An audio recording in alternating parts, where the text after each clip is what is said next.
Êxodo capítulo 2. Nasce Moisés, o libertador. Certo homem da tribo de Levi foi tomar por esposa uma descendente também de Levi, a qual concebeu e deu à luz um menino. Vendo que era bonito e saudável, escondeu-o por 3 meses. E como não pudesse mais ocultá-lo, tomou um cesto de papiro, calafetou-o com betume e piche, colocou dentro seu filho e soltou o cesto entre os juncos à beira do rio. A palavra traduzida por, entre aspas, cesto, é de origem egípcia, assim como a palavra junco. Junco, uma planta delgada, longa e flexível, típica dos manguezais e brejos. Ocorre que a palavra, entre aspas, cesto, foi usada pelo autor da Torá, Moisés. Somente aqui e em referência à Arca de Noé, Gênesis 6,14. O cesto do pequeno Moisés, Hebreus 11:23, Atos 7:20, era uma versão em miniatura dos grandes e famosos barcos de papiro egípcios. Abre parênteses, os israelitas sempre tiveram muito medo, muito receio do mar, capazes de singrar mares e citados em Isaías 18:2. Fui ver o verbo singrar é navegar.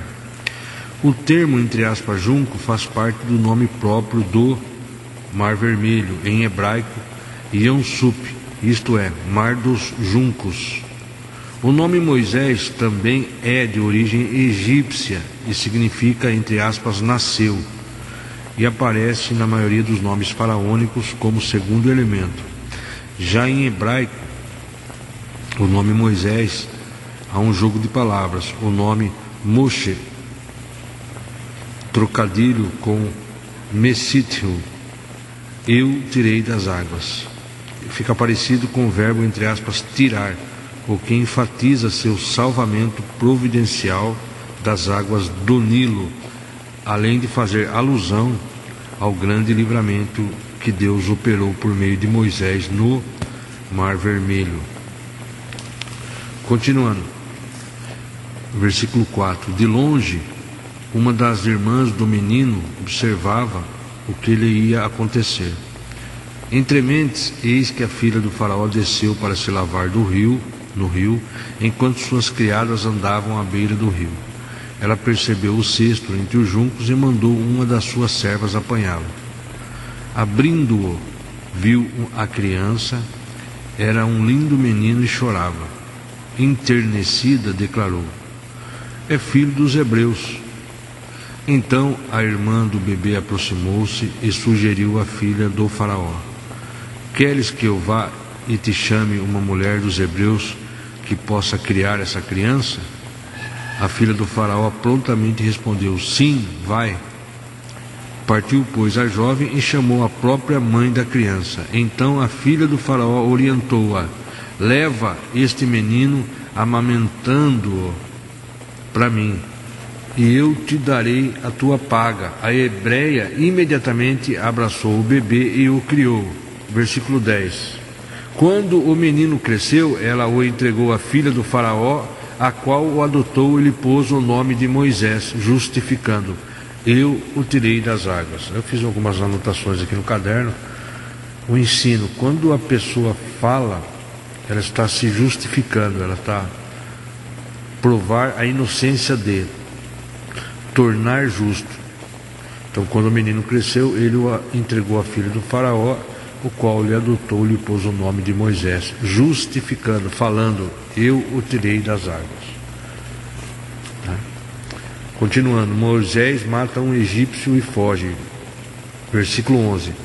Moisés, já adulto, um dia ele saiu para visitar o lugar onde se encontravam seus irmãos hebreus e descobriu como era árduo e exaustivo o trabalho que eram obrigados a fazer. observou que um egípcio espancava um hebreu indefeso. E como olhasse para uma outra parte e visse para uma e outra parte e visse que ninguém estava ali, matou o egípcio e escondeu-o na areia. Então Moisés, ele viu ali que um egípcio estava batendo, estava espancando um hebreu indefeso, dessa atitude injusta. O segundo ensino que eu escrevi aqui no caderno: não devo olhar nem para a direita nem para a esquerda, ou seja, não devo olhar para a situação, não devo olhar para a emoção, nem o que falam. Eu só fixo em Jesus, que a palavra de Deus fala: o justo viverá pela fé.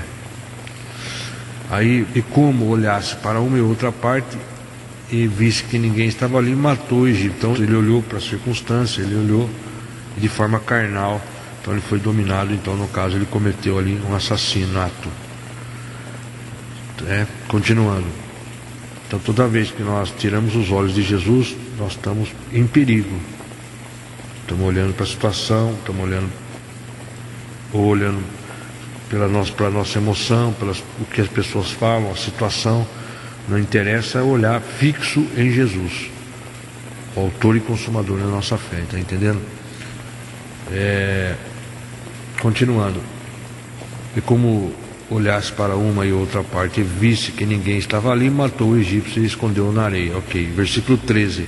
No dia seguinte voltou, no momento em que 2 hebreus estavam brigando, e disse ao agressor: por que feres o teu próximo? E ele replicou: quem te constituiu nosso chefe e nosso juiz? Acaso queres matar-me como mataste ontem um egípcio? Veja só, onde abriga ao espírito acusador. Onde abriga ao espírito acusador. E o mundo espiritual viu o pecado. Êxodo 2:13. Por que feres o teu próximo? E ele replicou. Por que ele replicou? Pela legalidade dada, concedida pelo pecado que Moisés havia cometido. Toda vez que pecamos, damos legalidade. Então ali, olha só: acaso queres matar-me como mataste ontem o egípcio? Veja só, observemos aí a acusação. Então, aonde abriga ao espírito acusador, onde a contenda abriga ao espírito acusador. E o mundo espiritual, ele vê o pecado. Entendeu? Prestemos atenção nisso. Continuando. E o pecado nos traz, continuando agora, e o pecado nos traz medo, entendeu? E enfraquece a mente para a batalha. Porque, veja só, Moisés teve medo e deduziu,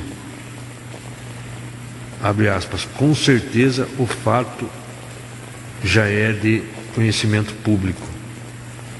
Então Moisés teve medo e deduziu, ele pensou. Então quando pecamos, nós enfraquecemos para a batalha da mente. Nós temos um estudo sobre a batalha da mente. Veja só: acaso queres matar-me como mataste ontem o egípcio? Moisés teve medo e deduziu, com certeza o fato já é de conhecimento público. Antes do conhecimento do público, das pessoas, o fato, ele tem o conhecimento e começa a se mover na área espiritual. Toda vez que nós pecamos, Satanás vai diante do Senhor e fala: lá, está pecando, posso tocar na vida dele? E se a pessoa continuar na prática do pecado, não vai ter outro jeito. Deus não pode voltar a palavra dele. Ele falou: não, pode tocar, porque ele está em pecado. Então é muito sério, nós devemos fugir do pecado. Continuando, versículo 15. O faraó, tendo notícia do caso, procurou matar Moisés, mas este, fugindo da vista de todos, foi morar na terra de Midian. Ali se assentou à beira do poço. Mais um ensinamento que nós escrevemos aqui no caderno. Devo fugir da aparência do mal e devo fugir do perigo, buscando abrigo em Deus. O faraó, tendo notícia do caso, procurou matar Moisés, mas este, fugindo da vista de todos, foi morar na terra de Midian. Deus fala que o simples vê o perigo e não faz nada, não se esconde. Ele sofre as consequências, mas aquele que é sábio, ele vê o perigo ele foge e vai buscar abrigo, vai buscar conselho e vai buscar proteção na palavra de Deus. O versículo 15 ainda, ali se assentou.